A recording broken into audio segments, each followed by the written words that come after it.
Oi pessoal, eu sou a Jana Rabelo e tô de volta com o nosso comentário sobre a crise no sistema carcerário brasileiro.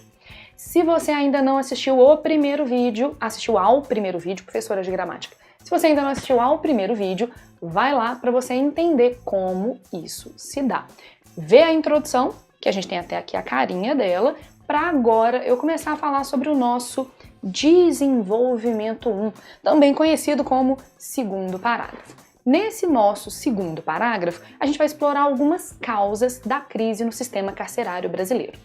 Lembre-se, o seu primeiro e o seu segundo parágrafo têm que ser coerentes. Então, qual é a minha sugestão?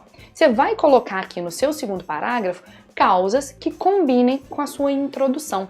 Lembra que a gente fez uma tese por responsabilização e na hora que eu faço a tese por responsabilização, eu indico algumas causas. Então, por exemplo, uma das principais causas no sistema carcerário brasileiro é a ineficiência do Estado. Observa que aqui eu estou escrevendo o Estado com E maiúsculo, que é a estrutura estatal. A ineficiência do Estado em garantir, por exemplo, infraestrutura básica para a sobrevivência e para o bem-estar desses indivíduos é uma das principais causas. Pensa o seguinte, você está numa cadeia que é superlotada, você vai ter dificuldades com direitos básicos, por exemplo, alimentação, dormir, segurança. Então, a ineficiência do Estado em garantir que haja condições mínimas de sobrevivência a esses indivíduos e essa ineficiência do Estado que permite essa superlotação das cadeias são dois fatores do problema. Além disso, boa parte dessa superlotação está ligada à lentidão do nosso sistema judiciário. A justiça brasileira é bastante lenta. E qual é o problema disso? Indivíduos que não precisavam mais estar na prisão continuam presos, indivíduos que já cumpriram sua pena ou presos provisórios que não precisavam estar na prisão. Então, essa lentidão do judiciário contribui para a superlotação. Então, observa um negócio que eu estou fazendo aqui. Eu falo como a ineficiência do Estado contribui para a superlotação e como a lentidão do judiciário contribui para a superlotação. Ou seja, você pode fazer a combinação entre causas, entre fatores. Na hora que você mostra que um fator alimenta o outro, você mostra para o seu corretor, você entende que é um fenômeno mais complexo do que a média. Além dessa ineficiência, da superlotação e da lentidão, a gente pode pensar também num outro aspecto. As nossas prisões hoje são muito mais voltadas para punição do que para ressocialização. E isso tem a ver com uma causa que eu falei lá na nossa introdução, que é essa mentalidade da população brasileira que valoriza o encarceramento em massa.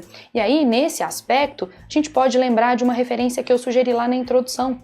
O Foucault fala, na obra Vigiar e Punir, desse tipo de cultura punitivista, em oposição a uma cultura ressocializadora. Deixa eu ver se eu tenho mais alguma coisa aqui para colocar no nosso tipo de desenvolvimento 1. A gente pode pensar também, por último, que todos esses problemas são agravados pelas facções criminosas. A ineficiência do Estado e a superlotação contribuem para a ação das facções criminosas, por exemplo, o primeiro comando da capital ou o Comando Vermelho. É por isso que lá na introdução, quando eu fui falar sobre filmes que podem te ajudar a fazer uma introdução por referência sociocultural, eu falei sobre o Notícias de uma Guerra Particular, que mostra, por exemplo, o nascimento do Comando Vermelho e sua força dentro das prisões. Mas eu posso citar também, para você colocar aqui como uma referência, um filme chamado Salve Geral, que fala sobre o PCC, o primeiro comando da capital, que comanda boa parte das prisões brasileiras e que foi responsável por algumas das rebeliões que aconteceram em janeiro de 2017 no norte e no nordeste brasileiro.